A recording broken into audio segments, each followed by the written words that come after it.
Boletín electrónico de información sobre el fenómeno de las sectas y la nueva religiosidad.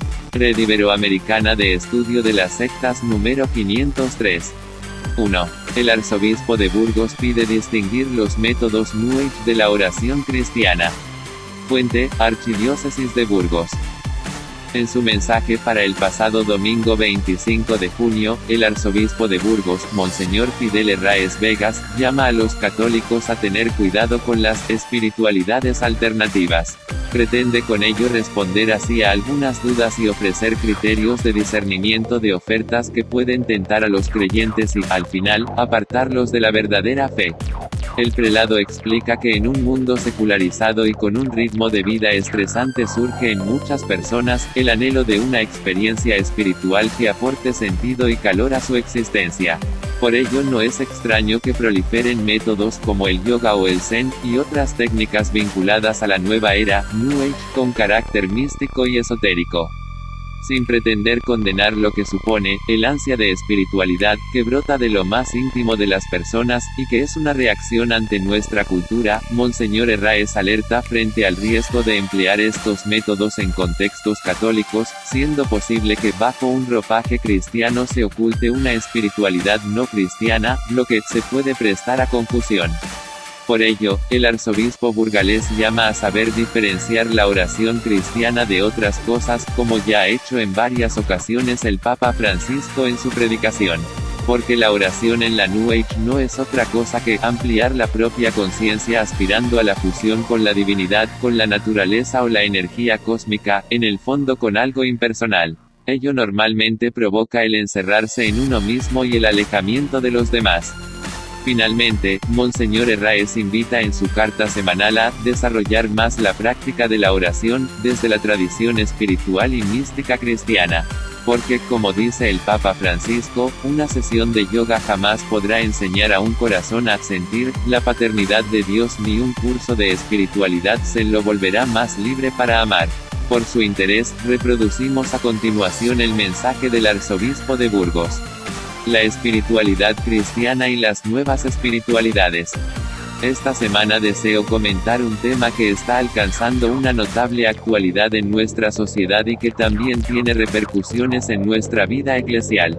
De hecho, algunas personas me han hecho llegar sus dudas e incertidumbres y considero una obligación mía como pastor de la diócesis, ofrecer a todos los católicos una palabra de discernimiento y unos criterios que les permitan emitir un juicio de valor.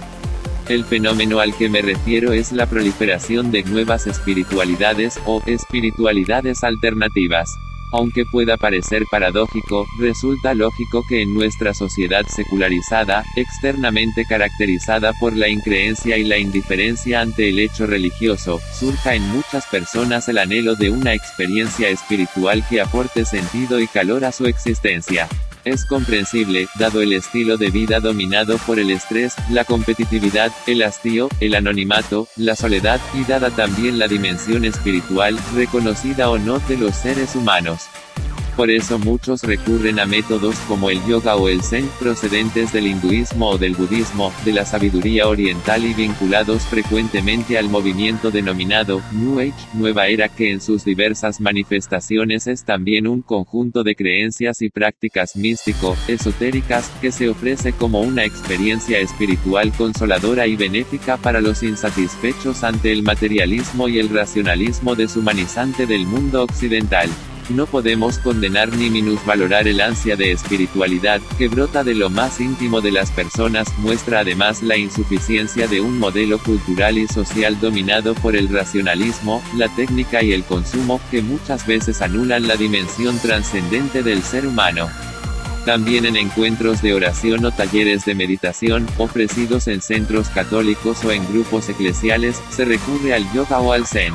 Puede suceder que bajo un ropaje cristiano se oculte una espiritualidad no cristiana que pretende ir más allá de las religiones, también de la religión cristiana, y en el mejor de los casos se puede prestar a confusión. La espiritualidad cristiana tiene unas características que deben ser diferenciadas, vividas y conservadas con claridad. Determinadas prácticas corporales pueden ayudar a la oración. pero no pueden oscurecer lo peculiar de la oración cristiana, que es, en palabras del Papa Francisco, cuando la diferencia de otras prácticas pseudoreligiosas, la oración en serio, la oración de adoración al Padre, de alabanza a la Trinidad, la oración de agradecimiento, también la oración de pedir cosas al Señor, pero la oración desde el corazón. La nueva espiritualidad es usada frecuentemente como una terapia para solucionar el malestar psicológico o emocional y para lograr la serenidad y la paz interior. Para ello intenta ampliar la propia conciencia aspirando a la fusión con la divinidad, con la naturaleza o la energía cósmica, en el fondo con algo impersonal. Ello normalmente provoca el encerrarse en uno mismo y el alejamiento de los demás. De este modo se difumina la conciencia, la libertad, la responsabilidad y la capacidad de amar. Es la espiritualidad del espejo, de la que también nos advierte el Papa, por la que uno se mira y se ilumina a sí mismo, pudiendo quedarse en su propio bienestar y armonía interior. La espiritualidad cristiana, por el contrario, vive de una relación personal con alguien que por propia iniciativa, nos ha amado el primero. Esta relación se vive siempre en el seno de la Iglesia y se abre con generosidad a las necesidades de los demás. Las dos últimas solemnidades litúrgicas nos lo muestran con claridad. En la fiesta de la Santísima Trinidad, como os decía hace un par de semanas, celebramos un Dios vivo que se dirige a nosotros de modo personal como Padre, Hijo y Espíritu Santo. Es un Dios con rostro y con nombre. El domingo pasado celebrábamos el día del Corpus Christi, fiesta de la Eucaristía que hace presente al Jesús muerto y resucitado por nosotros, y que a la vez nos abre al encuentro con el hermano necesitado.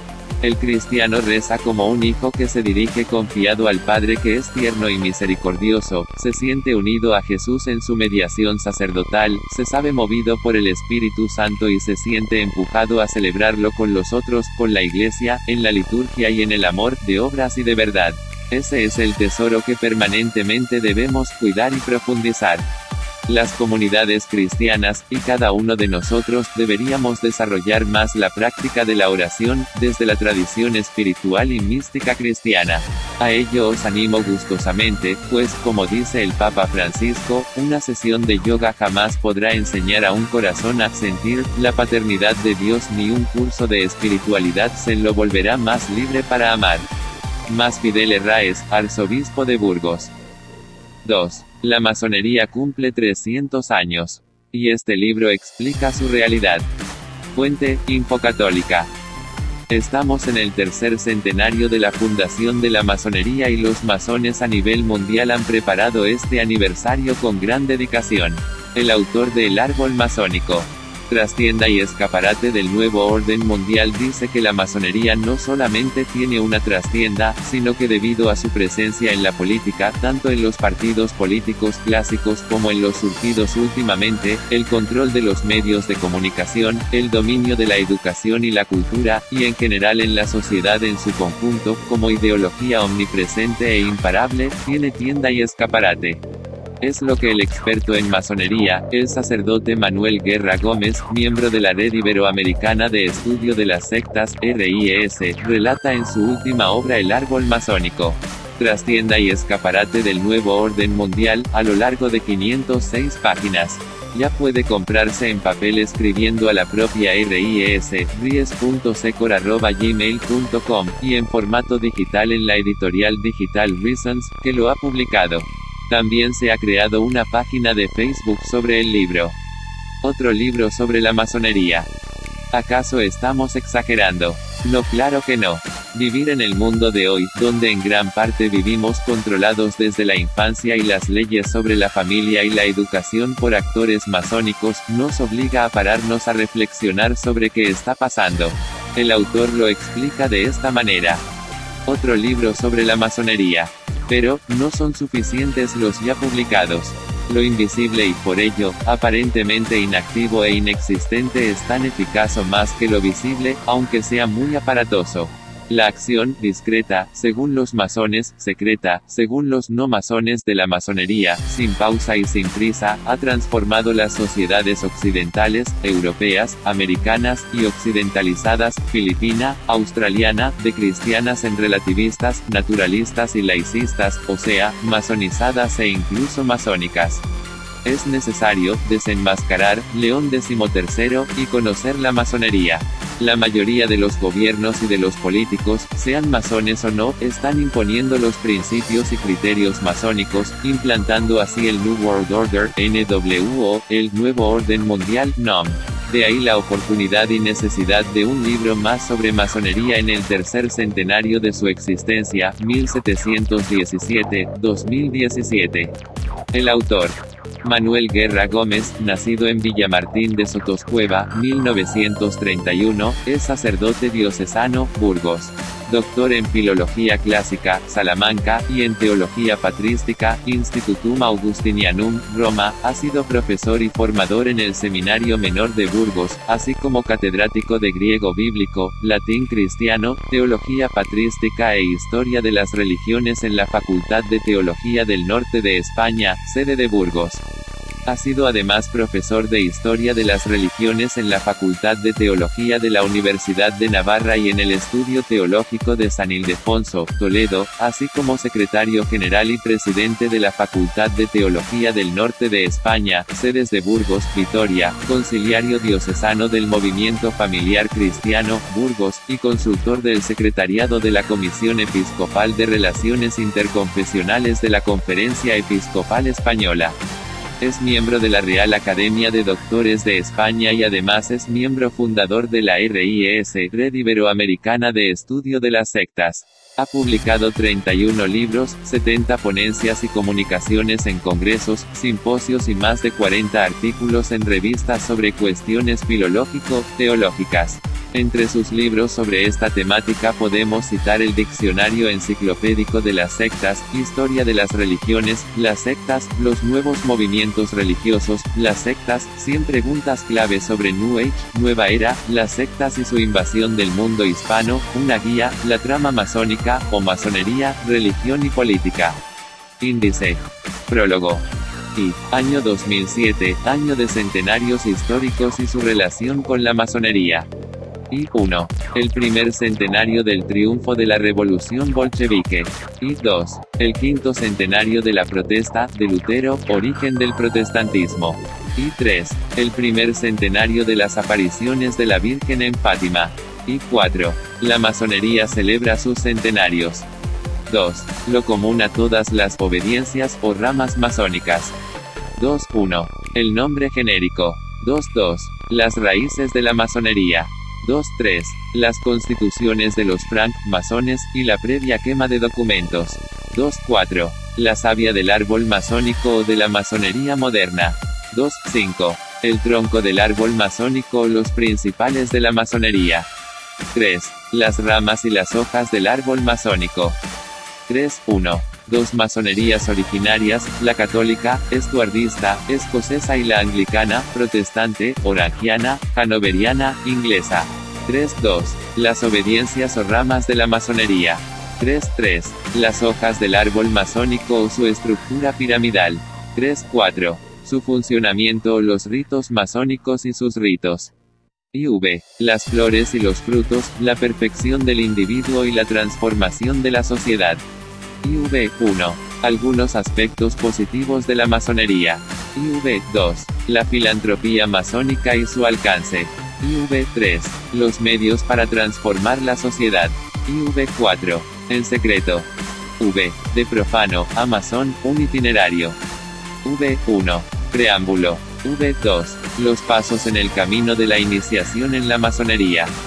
V. La masonería, la religión y las religiones. V1. La masonería no es una religión sino la religión. V2. La masonería y su conceptualización de lo divino. 7. Una ética racional o lo común a todas las éticas. 7.1. Necesidad de un mínimo ético, lo común a todas las éticas, en las sociedades pluralistas. 7.2. Rasgos de la ética masónica. 7.3. El decálogo religioso, los 10 mandamientos, reemplazado por otro laicista, la Carta de la Tierra. 7.4. Religiones y éticas relativistas, fruto del consenso. 7.5. El ideal, un buenismo, moral al margen de las religiones y sin prácticas religiosas. 8. La masonería y la Iglesia Católica. 8.1. La masonería versus la Iglesia Católica. 8.2. La Iglesia Católica versus la masonería. 8.3. Es aconsejable el diálogo entre católicos y masones. 8.4. Jesucristo no quiso dialogar con todos. Y X. El nuevo orden mundial masónico, sustitutivo del orden tradicional cristiano. Y X1. En torno a paradigma y sus clases. Y X2. El paradigma masónico. Y X3. El cambio del paradigma cristiano por el masónico. Y X4. El cambio de paradigma cristiano por el masónico. Y X5. Los modos y medios para sustituir el paradigma cristiano por el masónico. Y X6. La Iglesia Católica y el nuevo orden mundial. X. Motivos fundados para el gozo y la esperanza. X1. Desde la perspectiva de la fe o de eternidad, la palabra de Jesucristo. X2. Desde la perspectiva histórica, lecciones de la historia bimilenaria de la Iglesia. X3. Un horizonte nublado, luminoso y de esperanza. Léxico de tecnicismos masónicos. Bibliografía general. Ficha técnica de la obra. Título: El árbol masónico. Trastienda y escaparate del nuevo orden mundial. Autor: Manuel Guerra Gómez. Pedidos en Editorial Digital Reasons. 3. Obispos de España y Colombia, entre los documentos falsificados del príncipe Gurdjieff. Fuente: Infocatólica. En los días pasados hemos conocido las cartas falsificadas que ha publicado en sus vídeos el líder sectario peruano autodenominado Príncipe Gurdjieff, Maestro G. o Giovanni Misterio, en diversas redes sociales. Véanse las noticias en el N500 del Boletín Infories. Las mismas redes que le sirvieron para captar, cuando solo tenía 16 años de edad, a la española Patricia Aguilar, natural de Elche, al igual que ha hecho con otras jóvenes de diversos países, anunciando, además, un fin del mundo inminente. Algunos de los documentos falsificados burdamente para autolegitimarse estaban atribuidos a jefes de Estado y mandatarios internacionales, con membretes, firmas y sellos incluidos. Otros correspondían al Papa Juan Pablo I y a la Madre Teresa de Calcuta.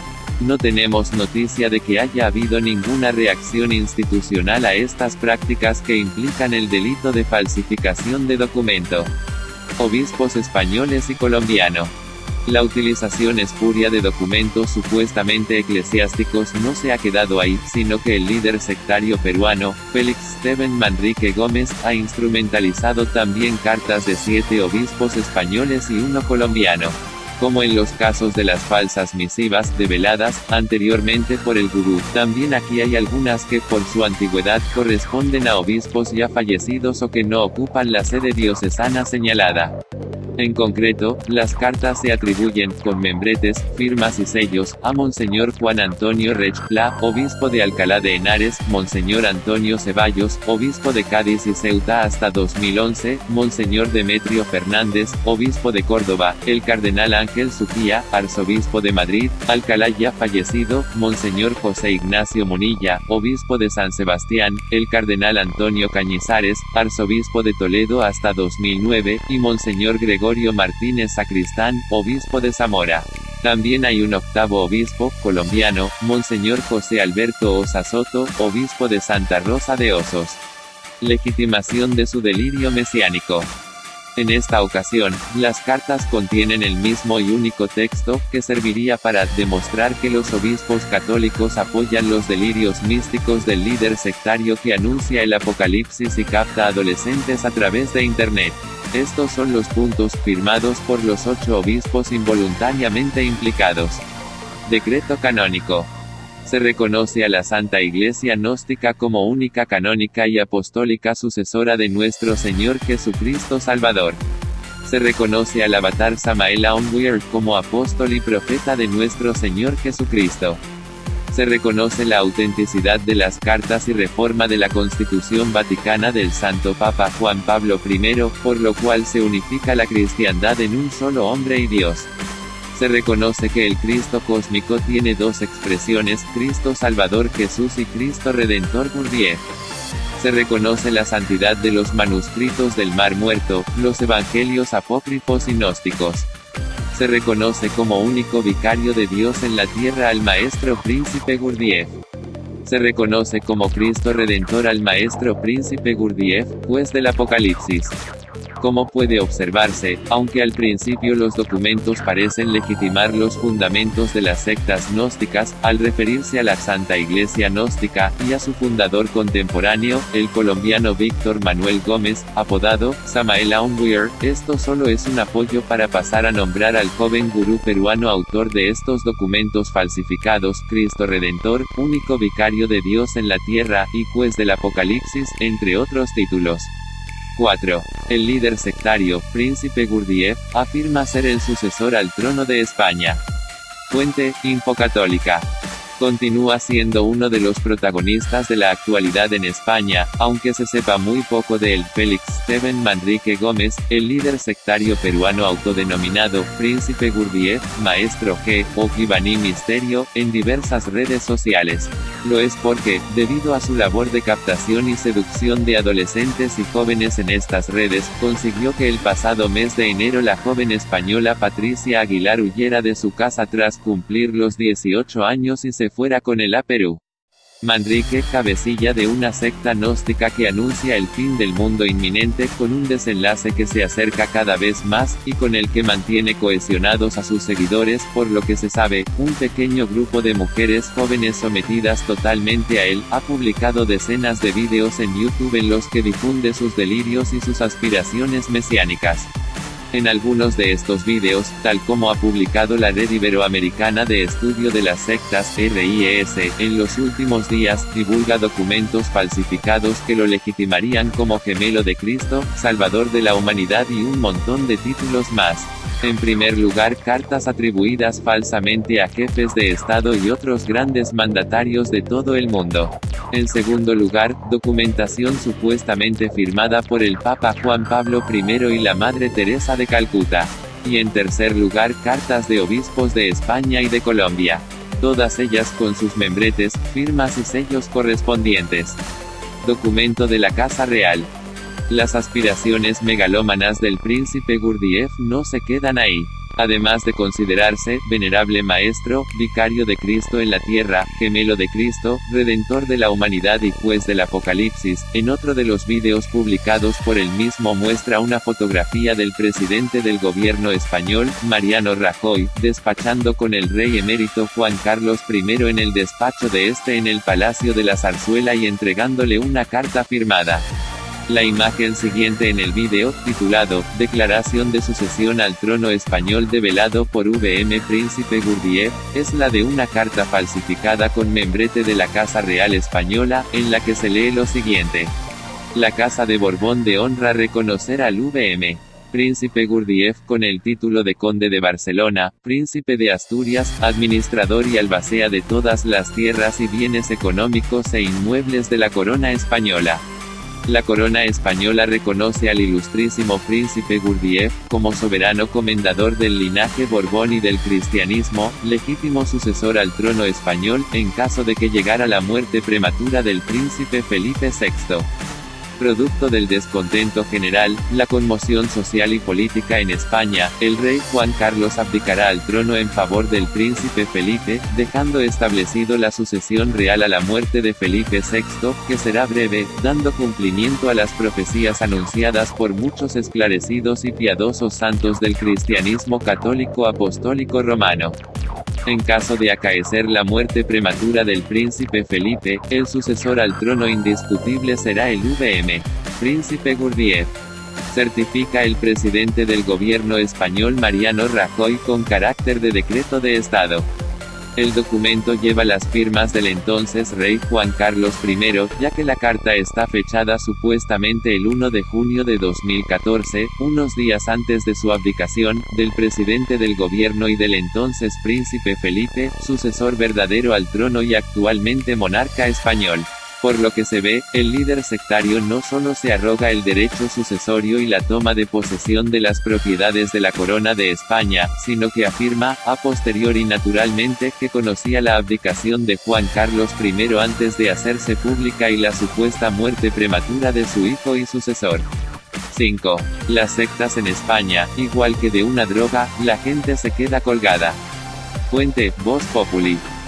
Todo el mundo conoce algún caso, de un día para otro una persona cambia y no se sabe por qué. Las sectas continúan existiendo en España, pero la legislación no las contempla y la protección de las víctimas no está clara.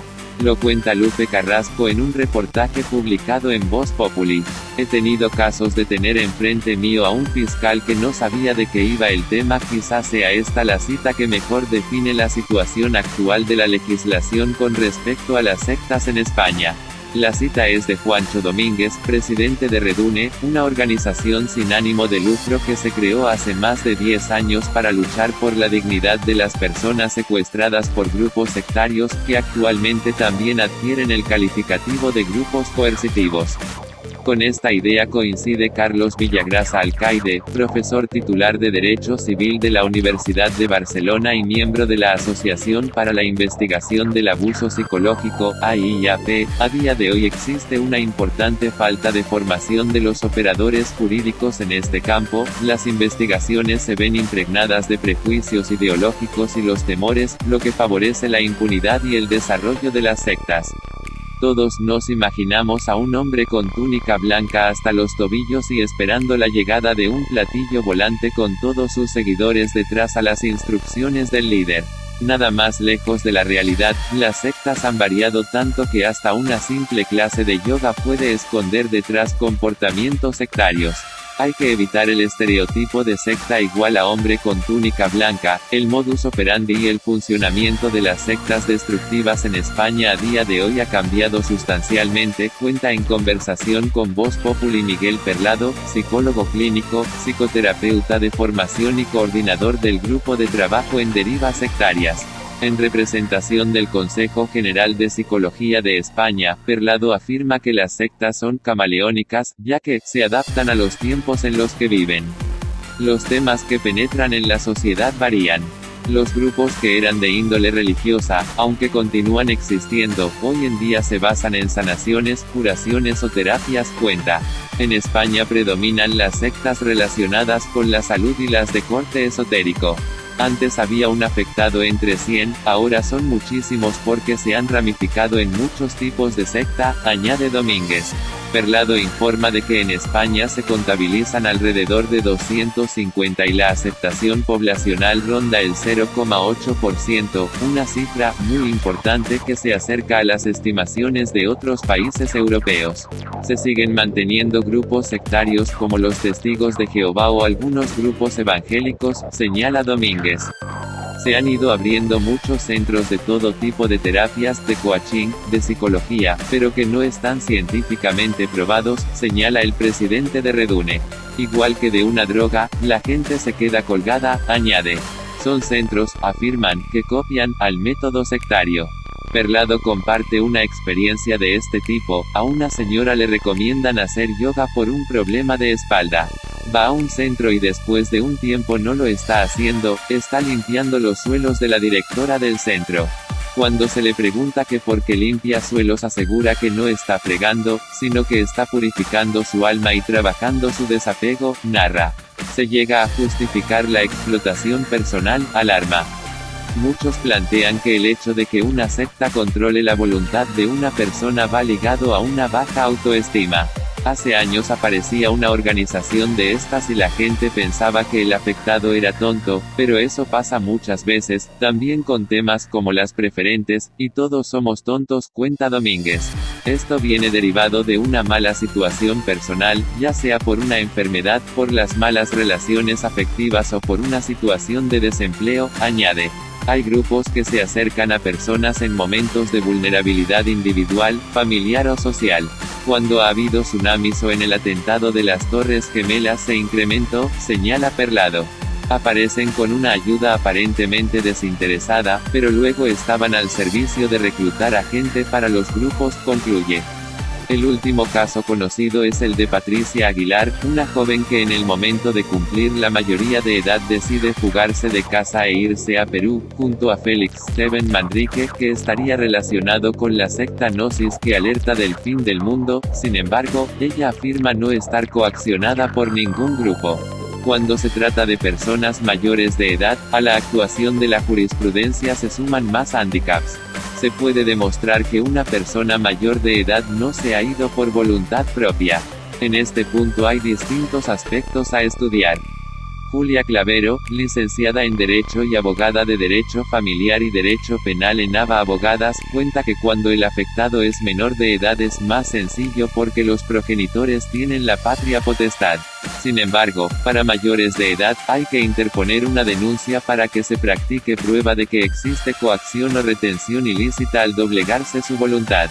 Clavero añade que es posible pedir que se incapacite a la persona civilmente para que no pueda disponer de sus bienes e incluso se puede limitar la capacidad de movimiento para evitar el contacto con los grupos coercitivos. Tengo varios casos en los que he conseguido una orden de alejamiento entre un menor y una secta, cuenta. Sobre este aspecto, Perlado señala que suele haber un preparativo previo. Se va empujando a la persona diciendo, no comentes nada, no te entenderán, y cuando llega a los 18 años se les dice, ya lo puedes comunicar, añade. La situación actual de las víctimas es lo que mantiene en vilo a las familias, ya que no hay nada claro. El presidente de Reduni afirma que para las víctimas, la cosa está muy mal. No se crea jurisprudencia porque nadie ha cogido al toro por los cuernos. Con otros problemas que había en España no se ha tenido en consideración a este tipo de víctimas, añade. También como perito judicial, Domínguez cuenta que entre sus tareas está capacitar a profesionales. El riesgo de personas que salen de estos grupos es volver a traumatizarse porque estos profesionales no les entienden porque aquí no hay formación en este aspecto, concluye. Sobre la recuperación de las víctimas, aunque regresen a casa necesitan un periodo de reintegración. Se recuperan con apoyo de las familias, apoyo psicológico, psiquiátrico y debería decir apoyo de las instituciones, pero este es más bien escaso, cuenta Clavero. Desde el punto de vista de la acción sobre estos grupos suele haber un efecto rebote, señala Perlado. Se defienden diciendo que es un ataque a la libertad religiosa y a la libertad de expresión. En muchas ocasiones las víctimas no lo denuncian por el miedo a las presiones de los grupos, por la falta de respaldo jurídico, por la ineptitud de un perito o un profesional, explica. Para Perlado es importante una visibilización de la situación, que las personas afectadas visibilicen y cuenten lo vivido. Todos conocemos la historia de alguien, pero aparentemente el problema no existe, porque se banaliza. Y hace falta educación, sensibilización y voluntad política, concluye. Falta de legislación. En otros países la legislación deja hueco para las personas que se han visto afectadas por esta clase de grupos coercitivos o, al menos, existe control de las mismas. En Francia llevan 30 años con un observatorio permanente de control de sectas, señala Domínguez. Aquí, en España, se encuentran con un muro que no reconoce este tipo de grupos como tal. En la Constitución hay un artículo que sí recoge algo similar, es el artículo 22, las asociaciones que persigan fines o utilicen medios tipificados como delitos son ilegales.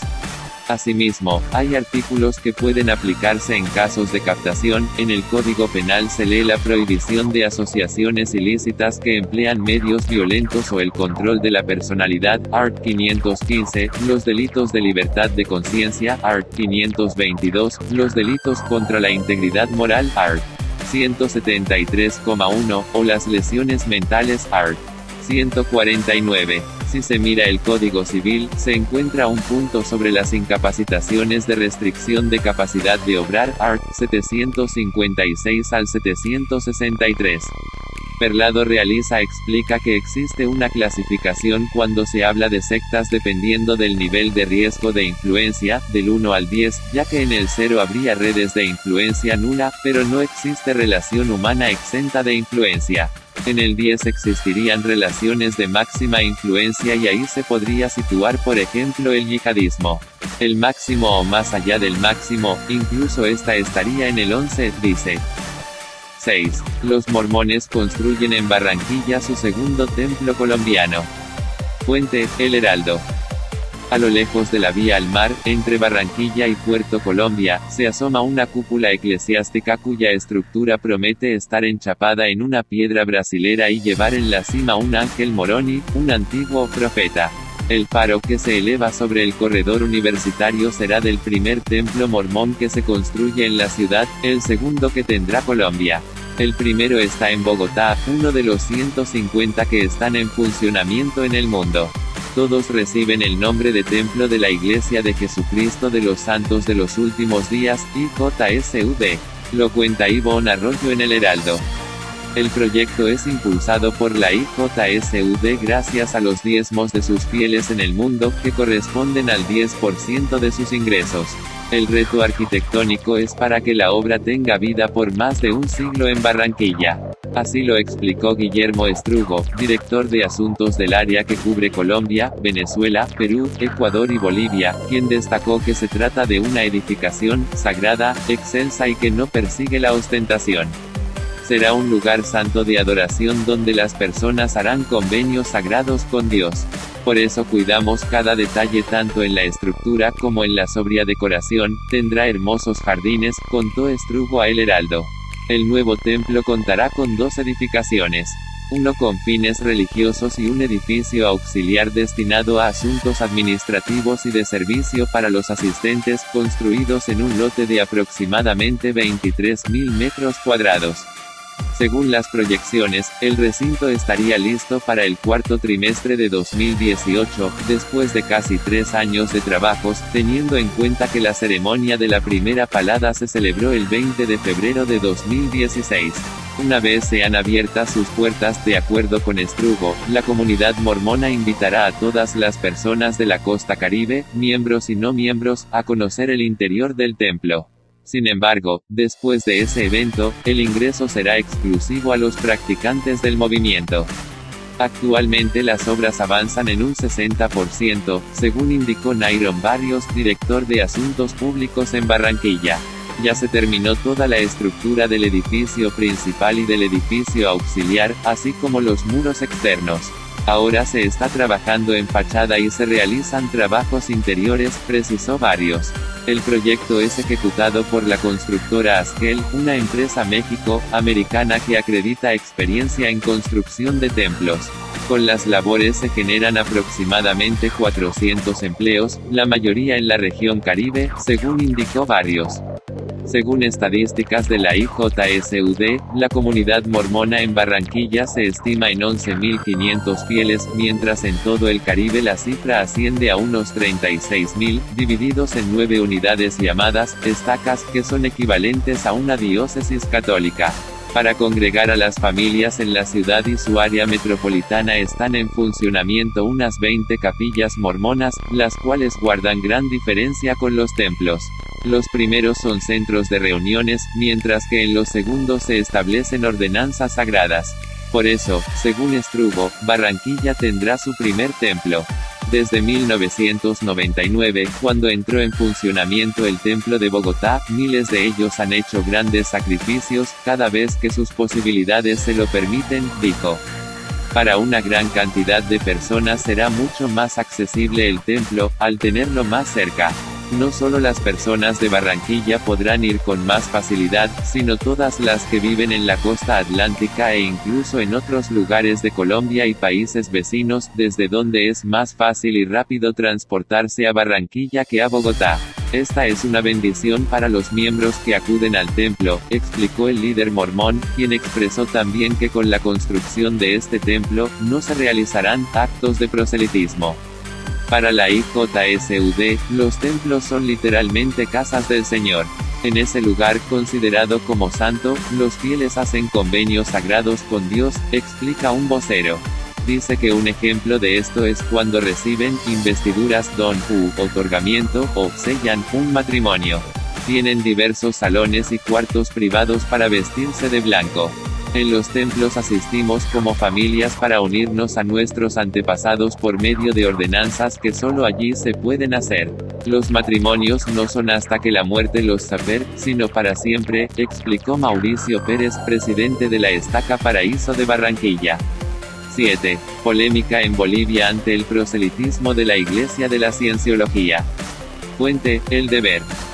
Hasta hace unos días la cienciología era desconocida para muchos en Bolivia, pero las redes sociales se encargaron de poner en el debate los principios de esta doctrina religiosa que ya tiene presencia en el país y, en particular, en la capital cruceña. Lo cuentan en el medio boliviano El Deber las redactoras Carmela Delgado y Bertí Vaca. Esta religión fue fundada por el escritor estadounidense de ciencia ficción Lafayette Ronald Hubbard y en algunos países, como Francia, es considerada una secta. La presentación y entrega del libro El Camino a la Felicidad, escrito por el fundador de la cienciología, en la Feria del Libro y que lleva en la contratapa unas breves palabras de Sebastián Molina Barberí, abrió el debate, por lo que su padre Carlos Hugo Molina, respondió, a través de su cuenta de Facebook, que quien se atreva a leerlo se encontrará con 21 máximas básicas que, por obvias, sería una irracionalidad el negar su validez. Personas que estimo me han preguntado si yo sabía esa faceta de Sebastián y si yo también soy miembro de Cienciología. Con respeto respondo que si lo sabía, y que yo no soy, no fui ni seré parte de ellos. Y quiero decirlo así de claro para establecer una posición respecto al debate que se ha abierto por las redes. Las características de denuncia y casi de escándalo en algunos casos, relatan historias tan fantásticas que por absurdas rayan en la estupidez, añadió a su comentario al que luego se sumaron otros que arrastraron una seguidilla de comentarios. El mismo efecto generó lo que denunció Jorge Arce Castillo, 43, que mantiene una batalla en la justicia desde hace 4 años por la paternidad de su hija. El comentario desató diferentes opiniones porque sacó a la luz pública que la madre de su hija profesa esta doctrina. Me enteré de que esto entró a Bolivia hace 4 años, pero creo que viene de por lo menos unos 7 años, complementó. Cuenta que se involucró con el tema cuando comenzó a enamorar con la madre de su hija, en 2011, que forma parte de una familia conocida en la sociedad cruceña. Asegura que el primer y único curso que asistió se trataba de eficiencia personal, pero que eso fue una excusa para realizarme un test de 200 preguntas. Una vez que se negó a continuar en el proceso de esta doctrina, todos sus allegados que estaban involucrados lo bloquearon de la lista de contactos. La cienciología dañó tremendamente a mi familia y, especialmente, me robó años de conocer y compartir con mi hija, el tesoro más grande que me dio mi vida, dice parte de su escrito que también colgó en su cuenta de Facebook. Según él, decidió sacar su caso a la luz pública porque no puede permitir que dañen más familias por falta de una correcta información de lo que realmente es esa organización. Una de las cosas que cuestiona de esta creencia es que para ingresar al grupo pasan por un proceso de purificación, en el que también se someten a un detector de mentiras donde les hacen sacar momentos de su vida que la persona quiere olvidar. Algunos señalan que cuando quieren retirarse del grupo usan esas confesiones para denigrarlos. También señala que cuando alguien de la familia se opone a esta religión comienzan a hacerle la desconexión, que es apartarlo de todo su entorno.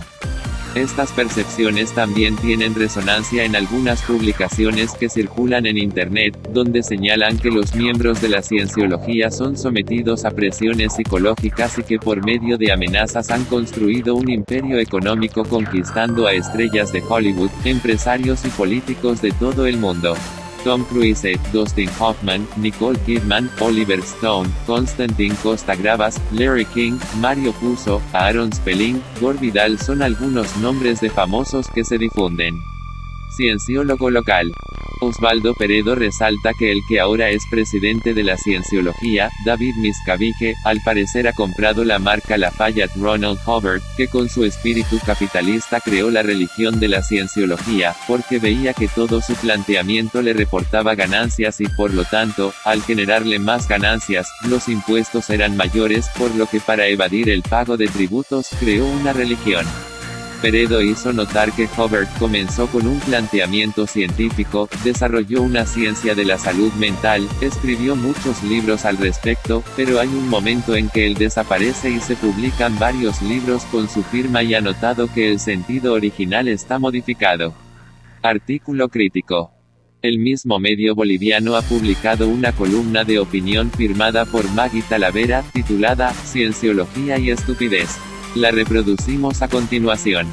Un intenso debate, antecedido por una gran polémica, predominó en las redes sociales los últimos días, a propósito de la revelación pública de la presencia en Santa Cruz de seguidores de la Cienciología, una secta presente como iglesia en más de 200 países, aunque sus miembros suelen decir que no es una religión. Es una pena que ese debate no haya sido acompañado por la mayoría de medios de comunicación con mayor audiencia. Un dato que contribuye a preocuparnos y a ocuparnos de un tema que no es menor, por mucho que algunos traten de minimizar su impacto. La revelación de la presencia de cienciólogos en nuestra ciudad no resultó de la denuncia de algún afectado, pese a que ya hay aquí familias dañadas y disgregadas a consecuencia de los conflictos que esa genera. Fue provocada por el propio grupo que trabaja desde hace unos 5 años para ganar adeptos en Santa Cruz y que apostó por acelerar el proceso aprovechando la Feria del Libro. Lo hizo sin mencionar claramente a la Cienciología, usó etiquetas simpáticas como Campaña por los Valores, y el nombre del libro, que es su gancho principal, El Camino a la Felicidad. Ni la campaña ni el libro son el problema de fondo, sino apenas las puertas que conducen al mismo. Y este no es otro que el de una organización que usa técnicas antiéticas de manipulación para persuadir y controlar a sus adeptos, que está diseñada para lograr las metas del líder, trayendo como consecuencia el daño a sus miembros, a familiares o a la sociedad, como dice el experto en sectas Michael Langone. Esa actividad fue el detonante que abrió las puertas de contención, tras las cuales venían acumulándose dolor, impotencia y terror de padres separados de sus hijos y de parejas divorciadas, frente al poder ganado por quienes comandan la secta aquí y en su sede, en Estados Unidos. Fue así que salieron a luz testimonios desgarradores que tienen su epicentro en nuestra ciudad y que se suman al de centenas ya denunciados en otros países donde operan los cienciólogos, como documentaron HBO, BBC, CNN, entre otros. Que quede claro que no se trata solo de algunos casos que relatan historias fantásticas, absurdas y hasta estúpidas. Son reales y bien lo saben los que han leído algo de Hubbard y su iglesia, más aún quienes están dentro o siguen de cerca la actuación de cienciólogos. Tampoco se trata de reeditar inquisiciones. Se trata solo de poner los puntos sobre las íes, de despertar a la gente de buena fe y confiada que por muy buena puede ser confundida como débil de espíritu y por lo tanto, de fácil manipulación. 8. México, los jóvenes buscan atención e identidad en el satanismo y la Santa Muerte. Fuente, Presencia. Los adolescentes con falta de atención y comunicación con los padres y madres de familia buscan identidad en el satanismo o en el culto a la Santa Muerte, y otros más caen en desórdenes alimenticios como anorexia, bulimia y llegan a recurrir en el suicidio, tal como señaló el terapeuta del programa de atención a menores y adolescentes del DIF, Sistema para el Desarrollo Integral de la Familia, Municipal de Jalapa, Veracruz, México, José Manuel Peña Medina. Según leemos en el medio mexicano Presencia, el experto resaltó la importancia de que en las familias se promuevan los valores como un eje en la vida del niño y el adolescente que más adelante los ayudarán a tomar decisiones correctas, y sin embargo se han perdido en los últimos años porque se vive en el caos.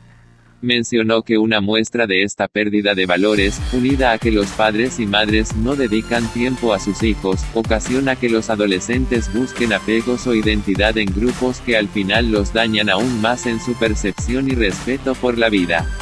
He tenido casos muy difíciles de anorexia, bulimia y suicidio, y me preocupa mucho que esos chicos en búsqueda de una identidad se van hacia tribus urbanas como el satanismo.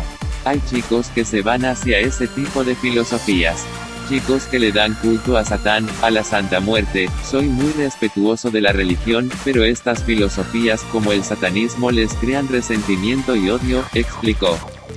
9. España, detienen al destinatario de 4 kilos de ayahuasca. Fuente, varios medios. La Guardia Civil ha detenido recientemente a un vecino de Telde, Las Palmas, de 39 años de edad y que responde a las iniciales CJDH, como presunto autor de un delito contra la salud pública al ser el destinatario de un paquete procedente de Perú con 2 botes que contenían una sustancia alucinógena elaborada a partir de la ayahuasca, una bebida utilizada por los pueblos indígenas del Amazonas. Informa de ello Telde Actualidad. La operación, que concluyó con la detención el pasado 1 de junio de este teldense, la llevó a cabo el equipo de delincuencia organizada y antidrogas, EDOA, de la Comandancia de Las Palmas a raíz de la vigilancia fiscal realizada en el aeropuerto Adolfo Suárez Madrid, Barajas, por medio de la Unidad de Análisis de Riesgo.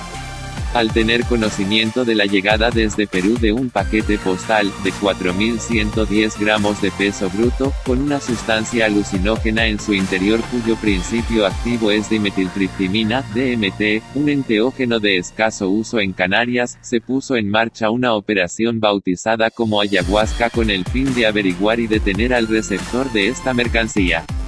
Según detalla la Benemérita en un comunicado, se ordenó la vigilancia del mencionado paquete y se realizó una entrega controlada que dio sus frutos con la detención en Telde de CJDH cuando se disponía a recoger el envío.